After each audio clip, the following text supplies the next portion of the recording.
Muy buenos días, amigos televidentes. Bienvenidos sean todos ustedes a nuestro programa del día de hoy. Saludo la presencia en nuestro espacio del licenciado Luis de León, presidente de Fuerza Bochista, dirigente del Partido de la Liberación Dominicana y además ex viceministro de Educación. Vamos a estar conversando con él sobre temas interesantes de la actualidad nacional. Los saludo como siempre con la hermosura floral del Jardín Ilusiones, su mejor opción para sus eventos familiares y empresariales. Vamos a comerciales, retornamos con nuestro invitado.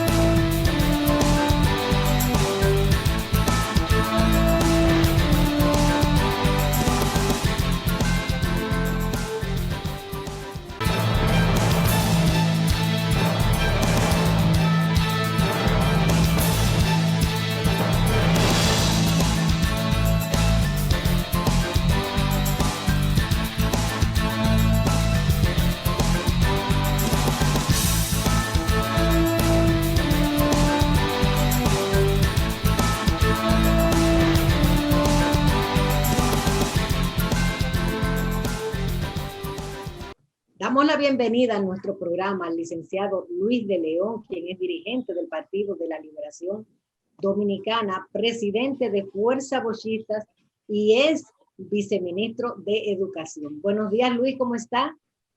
Gracias. Buenos días, distinguida comunicadora Dania Goris. Y nos complace el estar acá en tu programa Puntos de Vistas. Así es. Para mí un placer contar con la presencia de usted. Yo quisiera comenzar justamente con el aniversario número 22 de Fuerza Bochista que acaba de celebrarse. ¿Qué han significado estos 22 años de activismo político dentro del PLD? Ciertamente, como tú acabas de decir, la Fuerza Bochista del PLD. Arribamos ahora al 22 aniversario. La Fuerza Bochista fue fundada en Capotillo, Loma de Cabrera, Dajabón, la línea noroeste, 16 de agosto del año 1999, en el primer gobierno del Partido de la Liberación Dominicana que presidió el expresidente de la República, Leonel Fernández. Y la formación o la creación de la Fuerza Bochista respondió a un espíritu crítico de los noroestanos. Ciertamente se fundó en Capotillo, donde está el monumento que rinde homenaje a los héroes de la restauración de la República, porque fuimos invitados por noroestanos de Valverde Mao, Santiago Rodríguez, Dajabón y Montecristi a dar una conferencia que llevó como título La Guerra de la Restauración de la República, vista por el profesor Juan Bosch. Y fue al final, en el tema de preguntas, cuando tomamos la decisión en función de un espíritu crítico en la gobernabilidad de ese entonces, que decidimos crear una Fuerza Bochista con el propósito de mantener y preservar la unidad del partido, mantener una línea de equilibrio y sobre todo ser vanguardia, dar acompañamiento y seguimiento a los valores éticos, morales, democráticos, culturales y de familia que le legó el profesor Juan Bosch al fundar el PLD un 15 de diciembre del año 1973, quien este modesto servidor estuvo y participó en representación de Montecristi y de la línea noroeste. Vinimos a la capital de la República cuando teníamos 18 años y participamos de la fundación de la organización. En ese sentido, cuando se nos invitó el 16 de agosto del año 1999, fue precisamente para recoger aquel espíritu fundacional del PLD. Y en este 22 aniversario hemos hecho varias actividades. Entre ellas fuimos allá a Loma de Cabrera, a Capotillo, a llevar una ofrenda floral a los héroes de la restauración de la República, encabezado por Gregorio Luperón, Gaspar Polanco, Benigno Filomeno Rojas, Santiago Rodríguez, Pedro Antonio Pimentel, José Cabrera, Ulises Francisco Espaillá, Benito Monción, Marzán, Mansuet, etcétera, etcétera. También llevamos una ofrenda floral a la Casa Nacional del PLD, donde está el busto que rinde homenaje al profesor Juan Bosch.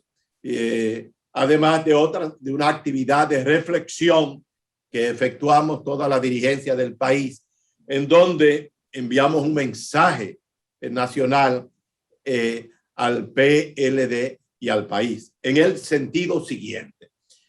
La República Dominicana de estos tiempos es la República Dominicana que atraviesa por una crisis nacional, la crisis de la pandemia, que es un tema del mundo que ha conmovido al mundo entero, y todo esto ha traído como secuela una crisis económica, ha profundizado la crisis de valores de nuestro país y de nuestras naciones. En ese sentido, nosotros hemos dicho que la gobernabilidad del presidente Luis Abinader se constituye en un tema de incertidumbre, de amenaza y de peligro para la gobernabilidad, siempre y cuando el presidente de la República no tenga el respaldo interno de su partido y la sapiencia y la capacidad de su gabinete para poder conducir a la República Dominicana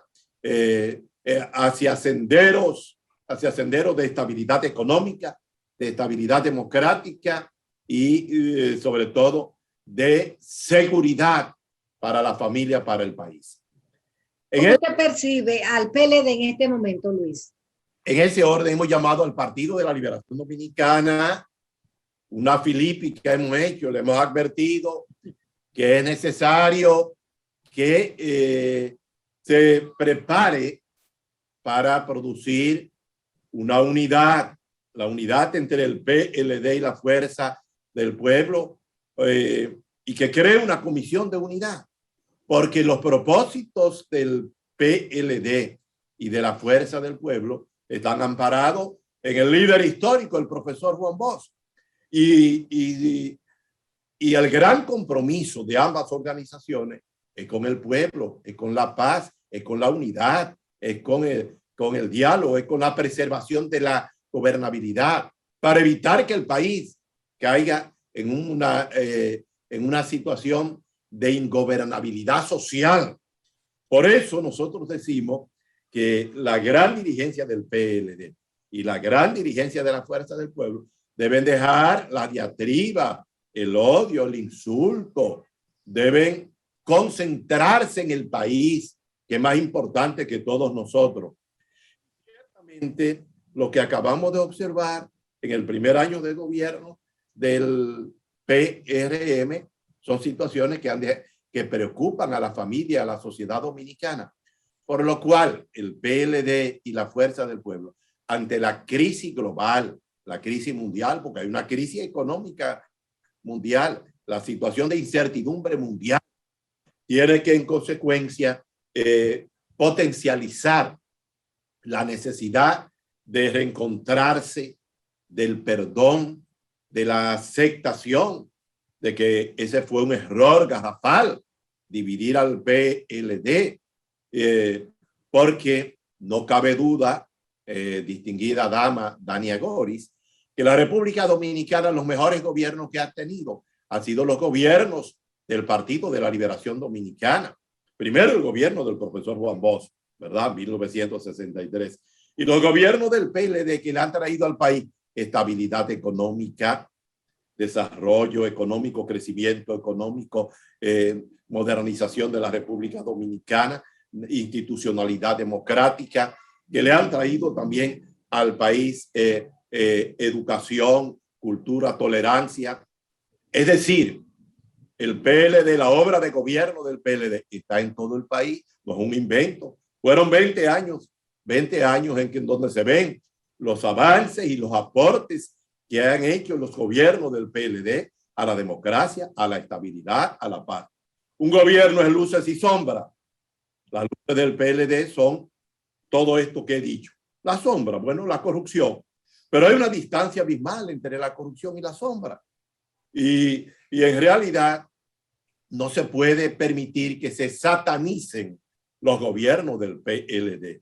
Pero no podemos permitir tampoco que la dirigencia, en vez de preocuparse en gobernar y fortalecer la unidad partidaria del PLD, esté confrontando como si su enemigo fuera la fuerza del pueblo, Leonel Fernández. Y de igual manera, desde la fuerza del pueblo, como si su enemigo fuera el PLD. No, no. Tienen que pensar, reflexionar profundamente que Juan Bosch nos enseñó a nosotros el ABC de la política dominicana y nos dijo que teníamos que ser suficientemente prudentes e inteligentes para entender que nuestro compromiso es con el pueblo dominicano, con el pueblo que está sufriendo las consecuencias de el incremento exagerado de la canasta familiar, producto de esa crisis.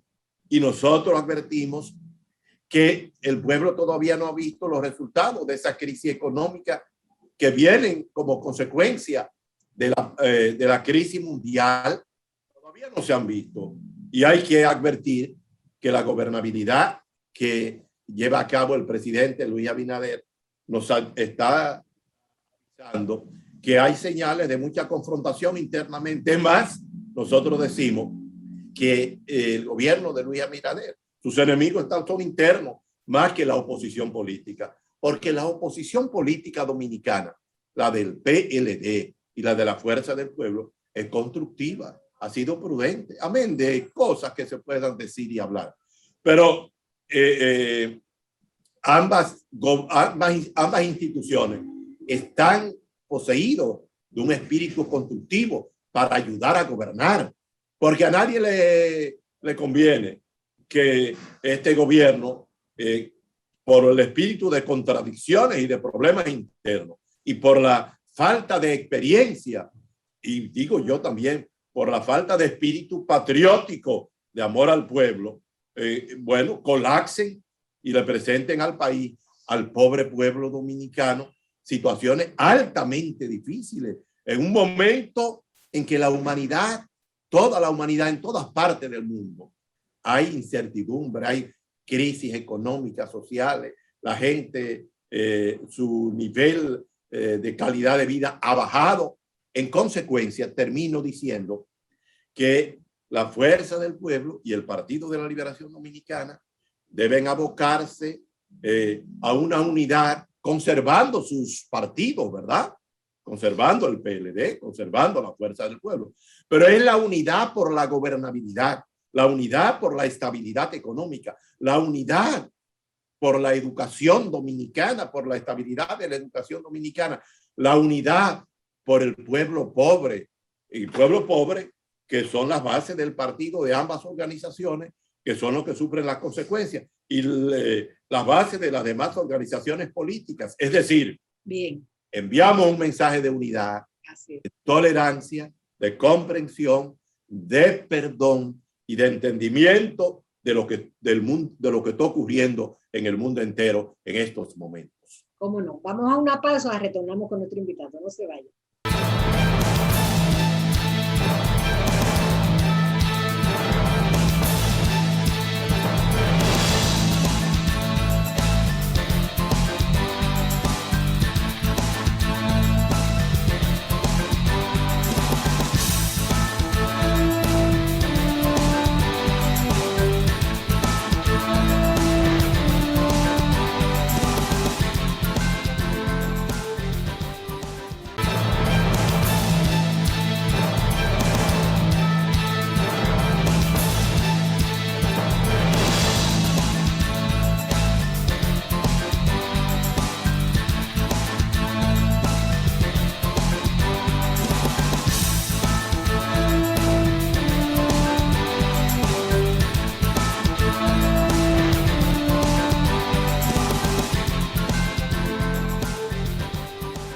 Estamos compartiendo esta entrevista en el día de hoy con el licenciado Luis de León, que es presidente de Fuerza bochista y dirigente del PLD. Yo quisiera que habláramos, Luis, sobre un tema importante, el inicio este lunes 30 del diálogo nacional convocado por el presidente Luis Abinader para analizar algunas propuestas de modificaciones a la Constitución. ¿Cómo usted ve esta propuesta? Y además me gustaría que evaluáramos un poco el primer año de gobierno de Luis Abinader. Bueno, el primer año de gobierno del presidente Luis Abinader podríamos calificarlo de aceptable desde el punto de vista del manejo de la pandemia, que ha sido efectivo. Bueno, ya vemos los índices, los indicadores de la pandemia, cómo van bajando. Y desde el punto de vista de la recuperación económica.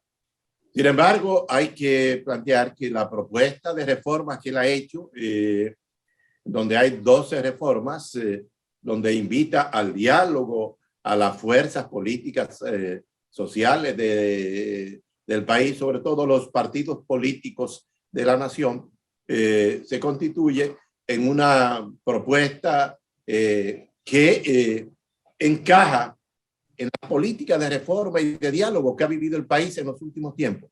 El país ha vivido una etapa de diálogo y de concertación. En los gobiernos del PLD, esa fue la tónica. Ahora bien, parece ser que esa propuesta lo que están escondiendo es la reforma fiscal, la reforma tributaria, porque ahí está esa reforma tributaria que si la aplican sería catastrófica para el país. En medio de esta pandemia, de esta situación de incertidumbre que vive el mundo y que vive el país, tenemos que verlo en el espejo de lo que ocurrió en Colombia. No ha visto gobernabilidad en Colombia. Es toda una confrontación y un desorden lo que hay en Colombia. El presidente Luis Abinader es un gobierno que está muy orientado por el empresariado, pero hay que advertir al presidente que tenga cuidado, porque ustedes saben lo que significa la paz de una nación, la estabilidad de una nación, lo que significa para un país que pueda, en medio de todas sus dificultades, sortearlas y vivir con cierto grado de estabilidad. Eso no tiene nombre, eso no tiene en realidad punto de comparación. Por eso hay que pensar que es necesario conservar y preservar lo que tenemos, porque nadie sabe lo que vale lo que tiene hasta que no lo pierde. Y resulta que ese empresariado lo que quiere es mucho dinero. Pero hay también sectores ahí en la gobernabilidad del presidente Luis Abinader que lo que quiere es dinero para la reelección, una reforma fiscal que genere mucho dinero para una reelección. Y la reforma fiscal es una bomba de tiempo poderosa para la República Dominicana y para cualquier nación. Los países latinoamericanos, que vean los ejemplos de países latinoamericanos, están siendo muy reflexivos a la hora de hacer una reforma fiscal. Es decir, el gobierno del presidente Luis Abinader, con conservar la estabilidad y la gobernabilidad, es una ganancia. Y ciertamente nosotros hemos observado que en este primer año de gobierno se ha hecho mucho aspaviento y muchas exageraciones en los discursos, en los temas y sobre todo tratando de destruir al PLD, la gobernabilidad de 20 años del PLD, que son ejemplares. La obra de gobierno del PLD está en todo el país. Si hoy el presidente Luis Abinader tiene estabilidad macroeconómica, tiene estabilidad democrática, si hoy tiene un año escolar que se ha desarrollado con cierta regularidad y se prepara para un próximo año escolar, si hoy el gobierno de Luis Abinader no tiene grandes manifestaciones de protesta y de levantamientos, se debe a los gobiernos del PLD. Él está gobernando con la herencia de éxito, de desarrollo económico, político, social, cultural y educativo del PLD. Naturalmente, ellos han satanizado el tema de la corrupción y la impunidad. Y está bien, el presidente Luis Abinader está actuando y está dando el ejemplo. Es interesante ver que él personalmente está actuando contra su gente, con lo del pasado y contra su gente. Está bien. Pero hay una satanización, como si el país hubiera, como si todo el PLD y todo hubiera sido corrupción, como si la obra de gobierno del PLD hubiera sido. Y vuelvo y reitero, distinguida dama, Dania Goris, el PLD son luces y sombras. Las luces del PLD la tiene todo el país. El pueblo, y hay que advertirlo también al presidente Luis Abinader y a su gente, el pueblo de hoy es inteligente y es sabio. Como decía el profesor Juan Bosch, nadie sabe más que el pueblo. El pueblo está atento y está observando todo. Por lo que nosotros creemos que es bueno dialogar y es bueno asistir a esas reformas. Pero hay que poner los puntos de vista claros de ir a esa reforma. Porque temas como este, ¿verdad? La reforma constitucional, la gente ha visto la reforma a la Constitución de la República con mucha preocupación. Y temas como otros que hay ahí, hay que abordarlo con mucha prudencia, con mucho sentido de entender el momento político, social, de salud que vive la humanidad. Por lo que esa invitación a discutir, a dialogar en torno a esas 12 reformas debe abordarse con mucho espíritu crítico, con mucho espíritu también de colaboración, de cooperación, porque en esas reformas hay muchas reformas que es verdad que deben abordarse. Pero esto no puede ser un apresuramiento en el debate y la discusión de esa reforma para sancocharla y para no establecerla como reformas de la crisis, no reformas de carácter política pensando en el 2024. Ahí es que está la situación. Hay que pensar en la reforma, la crisis en el momento actual y la crisis más allá del 2020. Porque en realidad en el país no se han visto las consecuencias de la pandemia y de la crisis económica que genera la pandemia, por las pérdidas de empleo, por todas las situaciones que ha generado la pandemia. De manera pues que al tiempo de saludar esta convocatoria del presidente Luis Abinader, también llamamos a la prudencia y a la mesura y llamamos al liderazgo político nacional a saber que esta debe ser una reforma para una crisis, en tiempos de crisis, no verlo como un elemento de carácter político para dentro de buscar ventajas políticas dentro de 4 años o 3 años, que son los que faltan para las elecciones generales del 2024.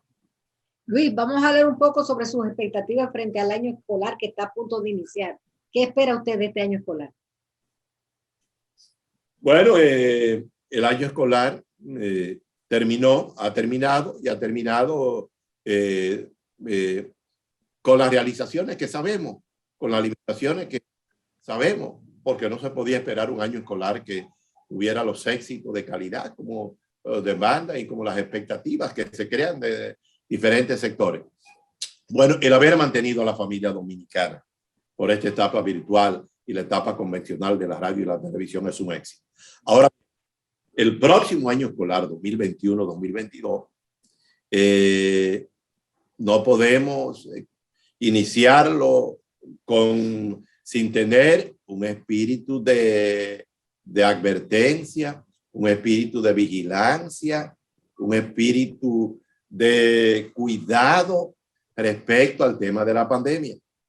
El año escolar en Estados Unidos comenzó y ya ustedes han visto todos los rebrotes y han tenido que suspender en determinados estados, suspender las clases y cuando volverla a virtual y cuando no, hacerla semi virtual o semipresencial.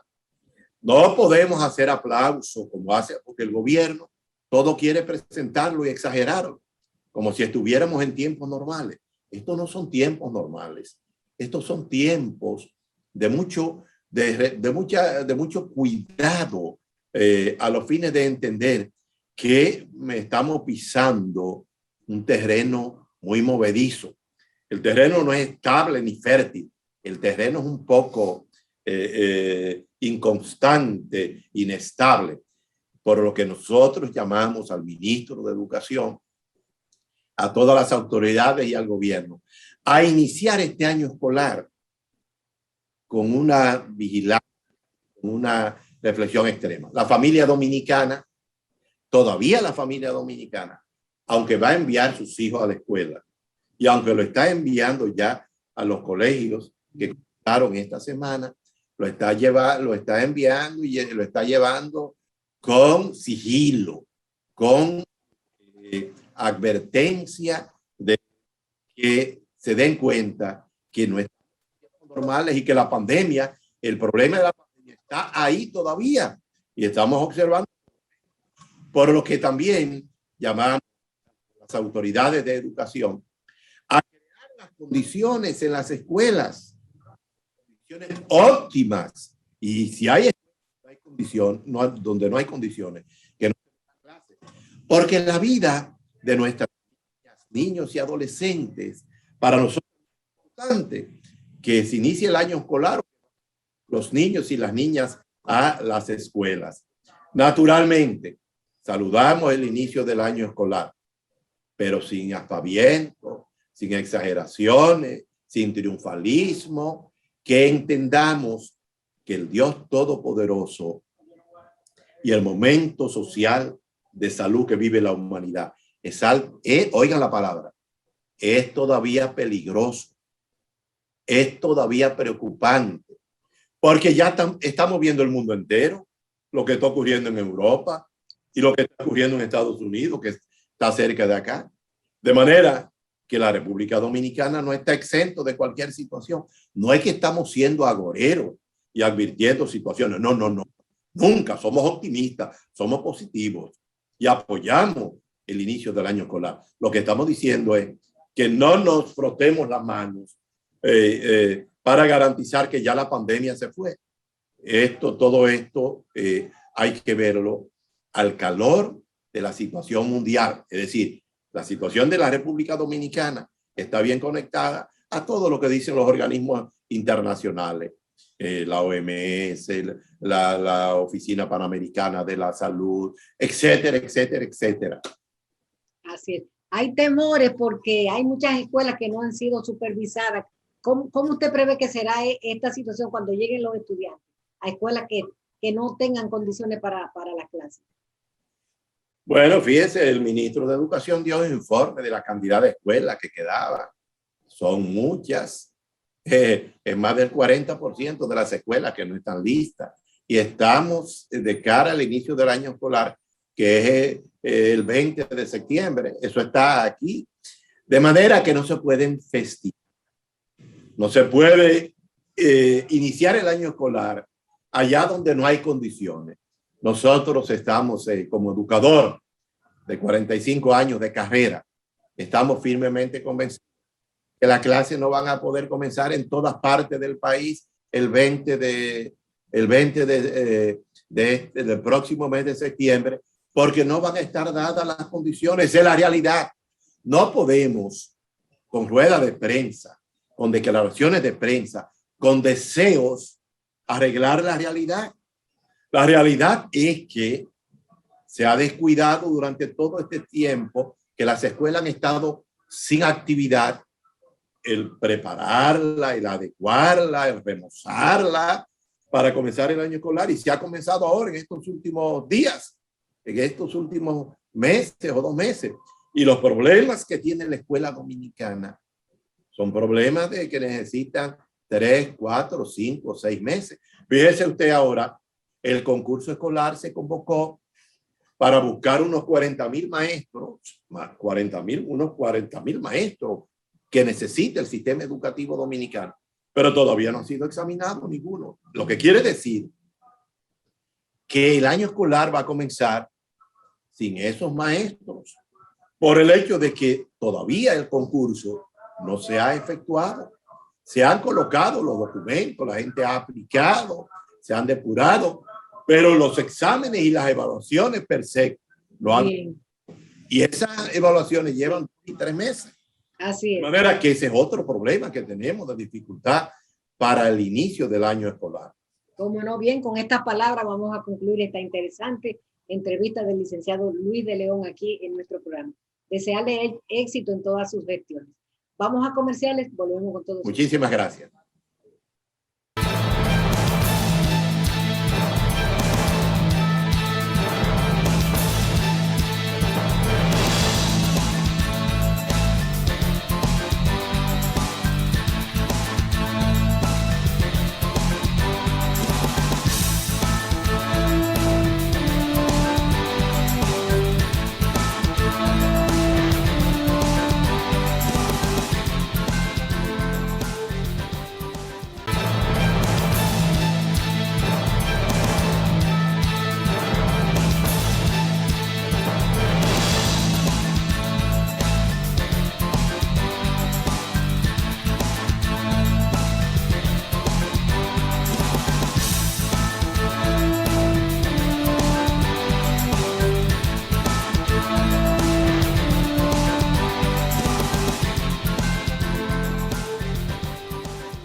Amigos televidentes, muy buenos días y como siempre nuestro agradecimiento por acompañarnos en otra entrega de Palpitar Económico de Puntos de Vista.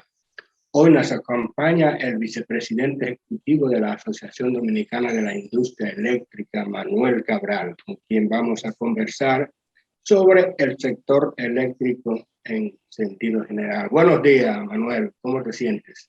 Hola, ¿cómo está usted? Gracias por la invitación.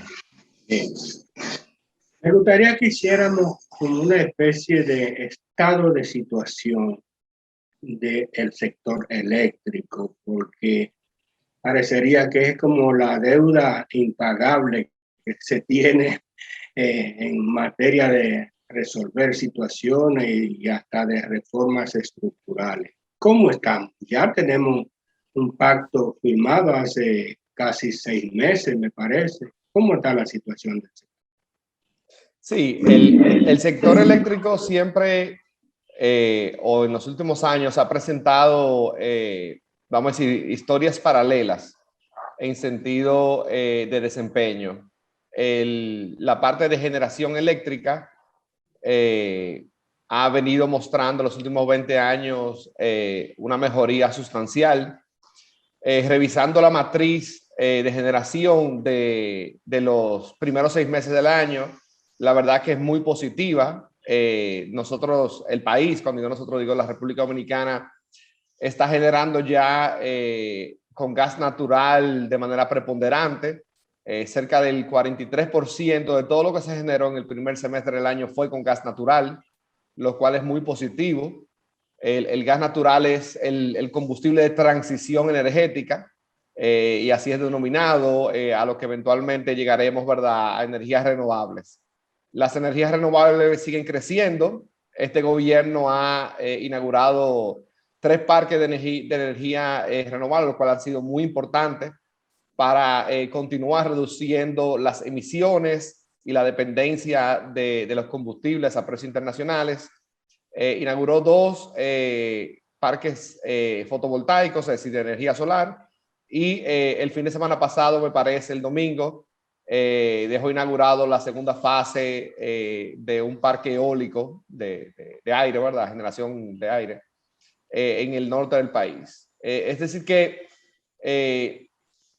esa parte vamos muy bien, tomando en cuenta que hace 20 años, y siempre tomamos 20 años como referencia, porque ahí porque se hizo la reforma del sector, generábamos casi el 90% de derivados de petróleo.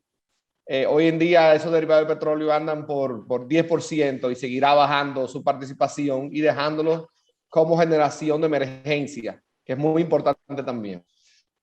Y la renovable, ¿cuál es la ponderación por cada uno de esos? Son 3, me parece, fotovoltaica, eólica y biomasa son, hasta ahora, ¿o hay? No, correcto.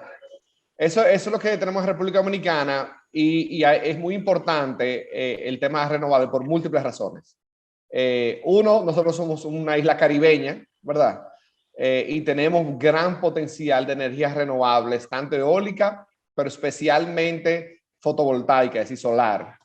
Hace unos años atrás es bueno mencionar que había algunos pioneros como Gejaina y Monteplata Solar que habían hecho incursiones hacia la creación de parques renovables. Hoy en día, como dije, ha seguido creciendo. Este gobierno ha inaugurado 3 ya y vamos a cerrar con cerca de 10% de la matriz de generación con energía renovable. Y podemos ahí decir que eólico lleva como 7%, solar 2% y biomasa un 1% de la matriz. La expectativa a muy corto plazo, lo cual es positivo, digo 2 años, es que ese 10% se duplique y lleguemos a 20% de energía renovable, no convencional. Importante no convencional, porque las hidroeléctricas pueden ser consideradas como energía renovable, que aportan normalmente cerca del 10% de la matriz. Es decir que en 2 años estaríamos aportando, y esa es la proyección en base a ya los parques aprobados, lo que está en construcción, lo que ha sido inaugurado en estos meses, cerca del 20%, que si tú le sumas eso, las energías, las renovables de hidroeléctrica, que son gestionables, andaríamos en el 30% de la matriz en energías renovables en 2 años, lo cual es sumamente positivo porque nos reduce la compra de combustibles fósiles en el mercado internacional y la dependencia de eso. Obviamente el tema de divisas, porque se compran con moneda extranjera los combustibles. Y también, muy importante, es la reducción de las emisiones. Pasar de energía convencional a energía renovable. Que de hecho ya con la migración a gas natural, ya el país ha incursionado en ese sentido, reduciendo su huella de generación de derivados de petróleo a gas natural. Es decir que, desde el punto de vista de generación, vamos bien caminados. Este gobierno tiene una proyección muy buena de seguir apoyando las energías renovables. Otro tema importante es que... una precisión antes de pasar al otro tema es, tú citabas los beneficios, diría yo, ambientales de las energías renovables. Pero hay algún beneficio, se han cuantificado en el aspecto económico, porque una cosa que siempre se ha analizado el tema del costo de generación, que decían que cuando era por ejemplo, con el fuel oil número 1, creo que era el que tenía mayor ponderación, que se disparaba por el costo, que una vez se habló de que había una planta que era mejor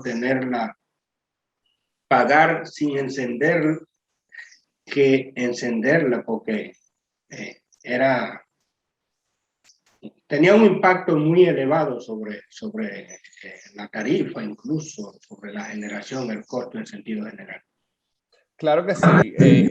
Las energías renovables definitivamente aportan a eso porque se producen con sol y viento. Y nosotros somos una isla caribeña y por ende, obviamente, tenemos mucho sol casi todo el año. Es decir que especialmente la zona cercana a la frontera, tanto en el norte como en el sur, son áreas con mucho potencial.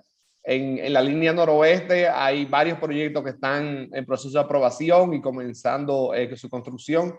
Por eso estamos tan optimistas de que llegaremos al 20% de energía renovable no convencional en 2 años.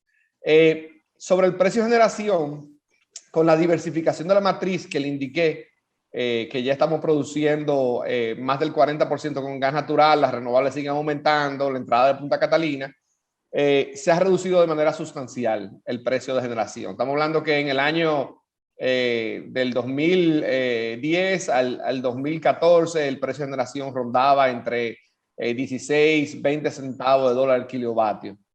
Y eso se ha desplomado.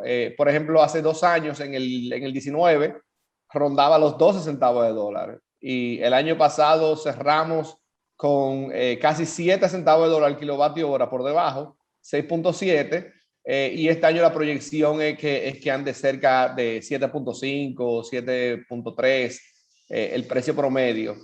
Es decir que realmente, y por eso digo, y cuando hablaba con los técnicos de la asociación, le mencionaba que la matriz de generación eléctrica dominicana es envidiable comparado con otros países de la región. Por múltiples razones. Un tema de diversificación, como usted sabe, la diversificación son muy positivas. Pero también que hemos ido migrando a fuentes de generación que son más baratas, mucho más eficientes y con menos impacto al medio ambiente. Es decir, que eso es muy positivo lo que se ha ido haciendo y entendemos que ese es el curso, es decir, el camino del país como isla y en base a las infraestructuras que tenemos, es seguir contando con gas natural como combustible de transición y seguir apostando a las renovables. Y las renovables han tenido algo importante, que es que, por ejemplo, y por qué el auge de la energía fotovoltaica, es por la reducción de precio en los componentes, en los paneles solares y todas esas cosas. Y apostamos a que eso va a seguir su curso en el futuro, pero también con el desarrollo de baterías como auxiliares de los parques de energías renovables no convencionales, va a ser mucho más eficiente esos proyectos. Pero hay algo que no sé si en este segmento dará tiempo a responderlo, pero yo te voy a dejar la idea y si no lo hace, me dará la respuesta después. Es que la gente sigue entendiendo que la energía de aquí es súper cara, es una de las más caras, entonces el costo de producción prácticamente se redujo casi en un 50% por el asunto de esa diversificación, pero a la gente le sigue llegando la tarifa, el recibo de la luz igualito, como si nada hubiera pasado. Me gustaría que me dé alguna explicación en el próximo segmento. Vamos a hacer una breve pausa comercial. Claro que sí.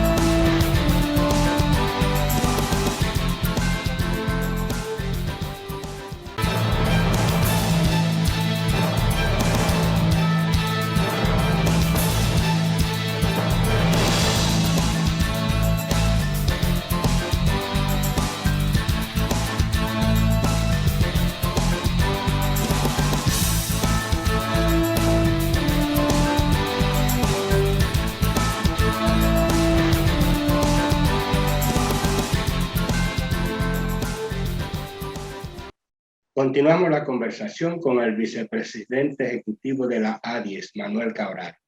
Yo te decías en el segmento anterior que aunque el costo se ha mejorado en sentido general por esa diversificación de la matriz de generación, pero que a la gente, a los usuarios, le sigue llegando alto el recibo del servicio energético que tiene que afrontar todos los meses. ¿Qué es lo que pasa? ¿Hay algún problema que no tiene que ver ya con el costo de generación, sino que se pasa al otro? Tú hablabas que había como dos caminos paralelos ahorita.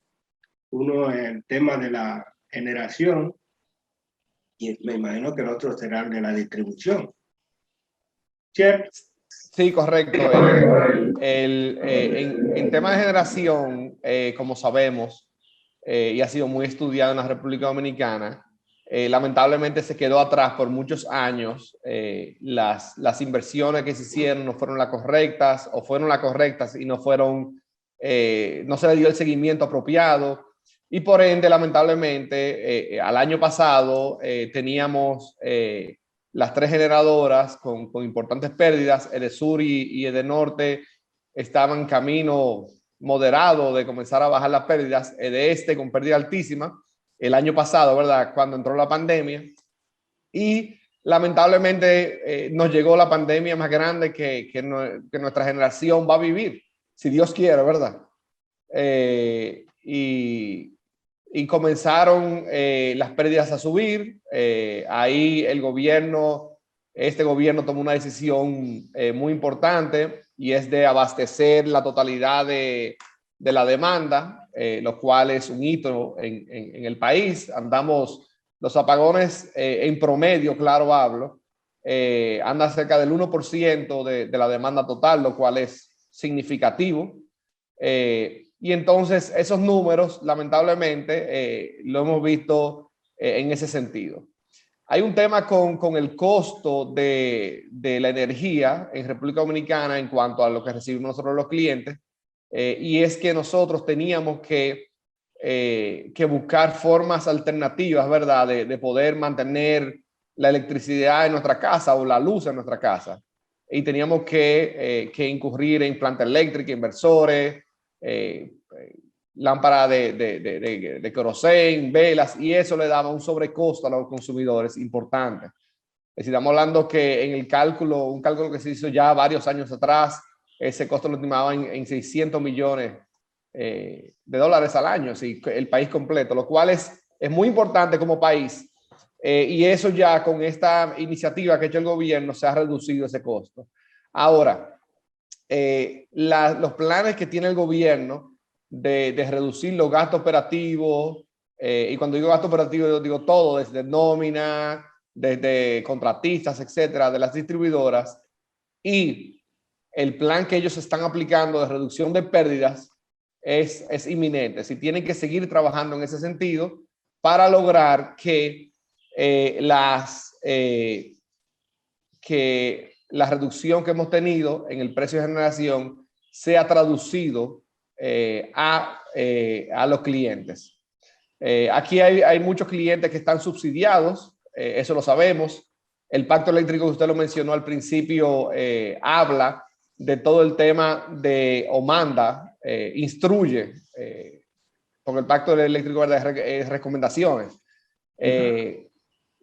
instruye a que se limpie, vamos a decir, todo la maraña de subsidios que tiene el sector eléctrico, subsidio cruzado, subsidio directo, y se ha hecho de manera eficiente en cuanto a subsidios dirigidos, enfocados a las personas que realmente lo necesitan, no por la tarifa como está ahora. Y esas iniciativas realmente van a aportar a que el sistema eléctrico realmente continúe su camino de mejoría. Tanto todas las acciones y el plan que se está ejecutando para volver sostenibles las distribuidoras, como todo el tema tarifario también. Hay un tema muy importante que le quiero mencionar, y esto es algo que tenemos un tiempo ya diciéndolo desde ADIE, y es la necesidad de un plan integral como sector. La República Dominicana no cuenta con un plan integral a largo plazo del sector eléctrico, y el pacto precisamente, eso es uno de sus capítulos, manda a que se haga ese plan y pone como ente gestor al Ministerio de Energía y Minas, lo cual lo vemos de manera muy positiva. Esa fue una de las luchas, ¿verdad?, que se hizo en su momento, sacarlo de la CDE, y el presidente Abinader así lo hizo, designando al ministro Almonte en el ministerio como ente gestor de la política eléctrica. Y entonces ese gran plan integral que agrupa todas las áreas de generación, distribución y transmisión, que ya está en camino, nuestra solicitud y nuestro visión es que sea concretado a corto plazo. ¿Por qué? Porque para que el sistema eléctrico funcione de manera adecuada, tenemos que partir de cuál va a ser la demanda a largo plazo. Es decir, nosotros tenemos que saber como país hacia dónde nos dirigimos. En 20, 30 años tenemos que tener los cálculos y proyecciones acordadas por todos los actores del sistema eléctrico hacia dónde se va, cuál va a ser la demanda. En base a esa demanda, pues entonces se va a poder diseñar y proyectar qué generación necesitamos adicional. Y en base a esa generación, pues vamos a saber dónde están los núcleos de consumo y se va a transmitir a través de las redes de transmisión, y vamos a tener distribuidoras que van a ser capaces de suplirle electricidad a esos clientes. Es decir que hoy en día se hacen planes, pero son por subsector, es decir, distribución hace su plan, transmisión hace su plan, pero necesitamos un plan integral para que todas las inversiones, todos los proyectos que se tienen que hacer para continuar mejorando y garantizándole energía eficiente a buen precio a los consumidores, pues se pueda concretar. Eso es lo que usted indica como plan indicativo. Correcto, el plan indicativo. Y así lo manda el pacto. El pacto tiene esa visión de que se tiene que hacer, es decir, bajo la sombrilla del Ministerio de Energía y Minas, lo cual encontramos que es lo que se tiene que hacer. Así lo manda la ley, eso es lo que racionalmente tiene que ser. y cada uno de los entes debe participar en ese plan indicativo para que sea integral y todos los sectores estén informados de hacia dónde se dirige el país. Pero, o sea, el pacto se firmó. Ahora, ¿está 100% funcionando el pacto eléctrico o le falta algo, algún reglamento, alguno de esos detalles que quedan para ser creado por decreto? Sí, el pacto fue firmado el 25 de febrero y el propio pacto manda que tiene que tener un reglamento para su aplicación. Nosotros activamente trabajamos con el sector social, sindical y gobierno en actualizarlo. Usted sabe que la conclusión de negociación del pacto fue en el 2017, se firmó en el 2021. Por ende, habían fechas desfasadas y fechas, tú sabes, que mencionaba que tenía que ser implementado en 6 meses y así. Y entonces lo actualizamos y la propuesta de reglamento está pendiente de que sea concluida su revisión, integrada algunas observaciones y el decreto salga. Y cuando el decreto salga, pues ya es cuestión de darle seguimiento al cumplimiento. Hay algunas entidades del gobierno que han ido trabajando, por ejemplo, la Superintendencia de Electricidad nos conta que ellos han ido revisando lo que el pacto le asigna a ellos y así lo han ido cumpliendo, al igual que el Ministerio de Energía y Minas, lo cual es apreciado desde el punto de vista de que sabemos que ya cuáles son las obligaciones de cada uno y se han ido trabajando, pero ese reglamento es vital para poder tener un cronograma de aplicación y poder dar seguimiento a los compromisos del pacto. La perspectiva del sector, ya brevemente, en un minuto que nos queda, ¿cuáles son? Sí, como dije, desde el lado de generación va a seguir creciendo gas natural y renovables. Necesitamos plantas de reserva fría con derivados de petróleo, lo cual es muy importante. Del lado de distribución, hemos visto los planes del gobierno, hemos visto las ejecuciones que ellos han realizado desde las distribuidoras y el Consejo Unificado, y se tiene que seguir trabajando en ese sentido. Esa es la urgencia del sector eléctrico, que se siga trabajando y que los planes se sigan concretando para continuar viendo los logros que ellos han venido reflejando hasta ahora. Manuel, gracias por aceptar la invitación para hablar sobre el tema que parece que todavía sigue siendo una espinita ahí, una arenita en los zapatos de la economía dominicana. Así que nuevamente gracias y claro, no significa que no estaremos nuevamente citándote para conversar sobre el sector que es demasiado importante para el desarrollo dominicano. De acuerdo, gracias a usted por la invitación. Y a ustedes, amigos televidentes, como siempre, la cita para el próximo domingo en otros puntos de vista. Hasta entonces.